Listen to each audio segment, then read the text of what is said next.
Hello, I'm Dr. Jenifer Lightdale, one of the associate editors for gastrointestinal endoscopy, and it's a pleasure to be here with Dr. Fola May to talk about her paper, Low Uptake of Colorectal Cancer Screening Among African Americans in an Integrated Veterans Affairs Healthcare Network. And Fola, of course, you did this work with a big team, so I'm just going to read your co-authors' names. They were Drs. Bromley, Reed, Beck, Yoon, Cohen, Lee, Van Ooyen, and Dr. Spiegel. I guess the big question is, can you summarize your study and what you found and what the big questions were? Okay. So I am a research fellow in a large research group that's called the Center for Research Outcomes in Education. Okay. And one of the things that we are interested in our center, among many things, is healthcare disparities. As you know, there are disparities in everything from utilization of healthcare services to health outcomes. And within GI, one of the major issues we've seen is that there's a large disparity in who is screened and who is not screened for colorectal cancer, which is one of the biggest public health calling for gastroenterologists. So the aim of our study was to look in a bit of a different patient demographic. We looked in the Veterans Affairs Healthcare Network, and our goal was to see if the disparities that we've seen in other populations and whether patients are screened or not are also prevalent in the VA. So our aims were to see what the rate of colorectal cancer screening was in African Americans in the VA, what the rates were in non-African Americans, so we can compare those two rates. We also wanted to see if within our VA there were predictors of screening, patient-level factors, provider-level factors, or system-level factors that might predict whether a person actually pursues colorectal cancer screening or does not. And then lastly, we also wanted to do a survival analysis to see if time to screening was different, whether you were African American or non-African American. Okay, so before we go further, we do often have a big international audience for gastrointestinal endoscopy, and of course, I'm actually a pediatric gastroenterologist. Okay. Can you just tell us a little bit about what it means to be in the VA healthcare system, why that particular cohort you thought was a good cohort to look at these questions in? So the VA system offers a very unique opportunity for research. The VA network provides medical care, everything from primary to specialty care, to our United States veterans. Okay. And these are veterans who some of them have served abroad, some of them have just done service within the United States. All of them are given the opportunity to obtain primary care services and also to have referrals to specialists such as gastroenterologists. So although the network doesn't capture all the veterans, it does capture a good amount of veterans, and it happens to capture a population of veterans that are in a very small band socioeconomically. Okay. So we find that whereas in the United States healthcare system as a whole, there are very wide variations in socioeconomic status and access to care. And because we think there are relationships between socioeconomic status and disparities or utilization of healthcare services, the VA is unique because it cuts out that variation. It's a system where there's minimal variation in SES and access to care.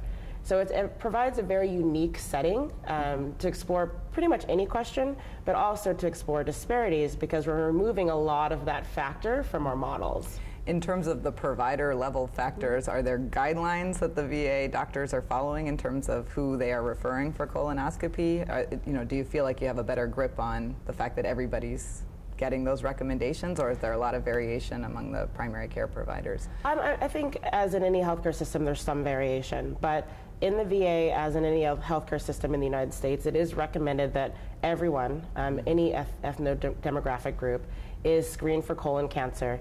At the VA, they screen everyone at age 50.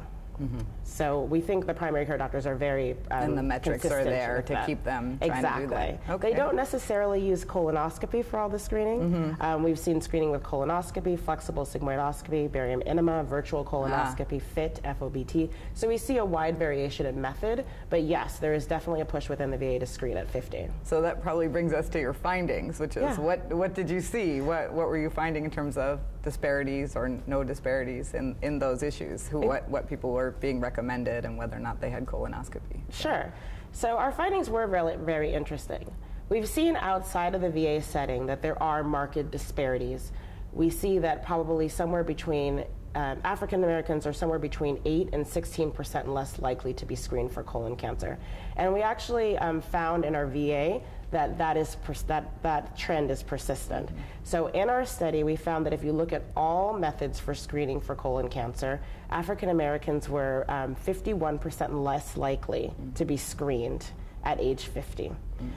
We also found that when you look at just colonoscopy, which we consider the gold standard for screening, African Americans were 47% less likely to have colonoscopy as their method of screening.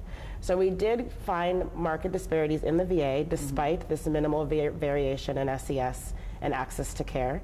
And since then, we've been focusing on why these disparities persist and what we can do to eliminate them. Okay. And of course, you had done that excellent discussion about patient level, provider level, and systems level. So where do you think the big money is in terms of trying to get people to the right screening? Which factors to focus on? Perfect. I actually think that model is a great way to think about the problem. And that model actually was presented by the IOM in their 2002 report called Unequal Treatment, where they addressed the problem with racial disparities overall in healthcare in the United States, and they offered a conceptual model. And their conceptual model had 3 domains. They said that disparities in healthcare were due 1 to patient level factors, 2 to provider level factors, and 3 to system level factors. We consider the patient level factors characteristics, health characteristics or demographics about the patient that predict whether or not he or she is able to pursue colorectal cancer screening.